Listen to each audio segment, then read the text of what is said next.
O presidente ucraniano Volodymyr Zelensky esteve recentemente na região de Donetsk, uma área em grande parte ocupada pela Rússia, onde a situação é extremamente crítica. Segundo analistas, entre 60% e 80% da cidade de Pokrovsk já está sob controle das forças russas, criando um cenário perigoso em que tropas ucranianas podem ser cercadas sem possibilidade de retirada. Apesar disso, há relatos esporádicos de contra-ataques ucranianos na região, tentando reverter o avanço inimigo. Mas afinal, o que realmente está acontecendo em Pokrovsk? Será que a Ucrânia ainda tem chances de evitar a queda da cidade? Ou será que, nas últimas semanas, a perda de território se tornou inevitável? A resposta é clara: a situação é grave. Para se ter uma ideia, Pokrovsk resiste há impressionantes 13 meses. Em setembro do ano passado, tudo indicava que a cidade cairia em questão de semanas. No entanto, aqui estamos, quase um ano depois, e a resistência ucraniana ainda persiste, embora a custo alto. O maior desafio agora é garantir a retirada segura das tropas ucranianas de Pokrovsk, evitando que soldados e equipamentos militares caiam nas mãos do inimigo. Operações como as divulgadas pelo Serviço de Inteligência ucraniano, envolvendo helicópteros e evacuações arriscadas, são medidas desesperadas para ganhar tempo. Cada dia, cada hora conta para evitar um desastre maior. Porém, o risco de que essa situação se transforme em uma crise política é real, algo que já vimos acontecer em outros momentos da guerra. A visita de Zelensky à linha de frente, a poucos quilômetros da zona de combate, é um gesto ousado. Enquanto alguns líderes se limitam a discursos distantes da realidade, ele está lá, no meio dos soldados, mostrando que não foge do perigo.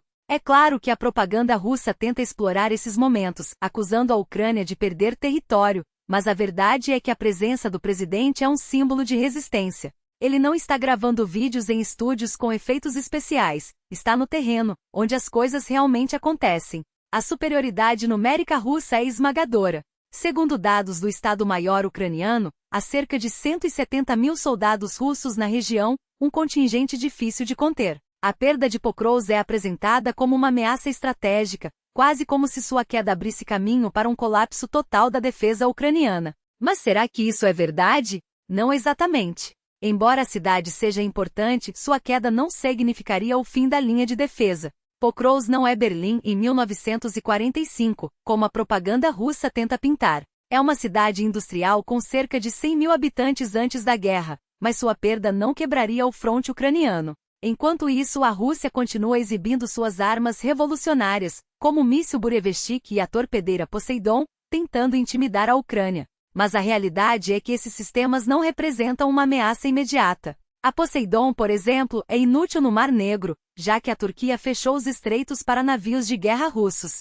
Quanto ao Burevestnik, quando foi usado contra a Ucrânia, mostrou-se pouco mais que um espetáculo. Especialistas ucranianos analisaram os destroços e concluíram que seu poder de destruição não é maior que o de um projétil de artilharia convencional. A guerra não se decide por armas milagrosas, mas pela resistência e estratégia. Zelensky sabe disso, e por isso continua apoiando suas tropas, reconhecendo seus esforços e premiando inovações, como o desenvolvimento de novos drones e sistemas de defesa. Cada avanço ucraniano, por menor que seja, é uma vitória contra um inimigo que conta com recursos quase ilimitados. A luta continua, e a determinação ucraniana é o que realmente fará a diferença. Putin gosta de exibir suas armas como se fossem troféus, mas a realidade é bem menos impressionante. Tomemos o exemplo do Poseidon ou do Burevestnik, esses projetos grandiosos que ele apresenta como super-armas capazes de mudar o curso da história. No papel soam aterrorizantes, uma ogiva nuclear voando meses a fio sem rumo definido, pronta para cair em qualquer lugar. Mas na prática, o que temos? Uma tecnologia lenta, vulnerável e, acima de tudo, inútil. Analisemos os fatos. O Burevestnik, segundo dados públicos, voa a meros 52 metros de altitude, mais baixo que muitos aviões de combate, como o MiG-29. Sua velocidade? Inferior à de um caça soviético dos anos 80. Não há nada de revolucionário aqui, apenas um brinquedo caro, projetado para impressionar os incautos. E para quem serve, afinal? Para a Ucrânia? Improvável. Essas armas nucleares estratégicas não passam de ferramentas de propaganda, criadas para alimentar o mito de uma Rússia invencível. O que realmente chama a atenção é o contraste entre o que Putin prioriza e o que o mundo valoriza. Enquanto potências como os Estados Unidos, a China e até a Índia investem em inteligência artificial, medicina avançada e soluções para desafios globais, a Rússia se orgulha de criar armas de destruição em massa. Não há avanços significativos contra o câncer, contra pandemias ou em tecnologias limpas, apenas mais um míssil para ameaçar a humanidade. Isso diz muito sobre as prioridades do Kremlin, não inovação, mas medo. Não progresso, mas controle. E quanto ao efeito prático dessas ameaças? Será que elas realmente intimidam o Ocidente? As evidências sugerem o contrário. Os Estados Unidos continuam apoiando a Ucrânia, mesmo diante das bravatas nucleares. A Europa mantém sua unidade, e líderes como Macron e Scholz não recuam. Pelo contrário, cada nova ameaça russa só reforça a determinação de não ceder. Se o objetivo era enfraquecer a aliança ocidental, Putin falhou miseravelmente. Na verdade, essas demonstrações de força são voltadas para um público muito específico, o interno.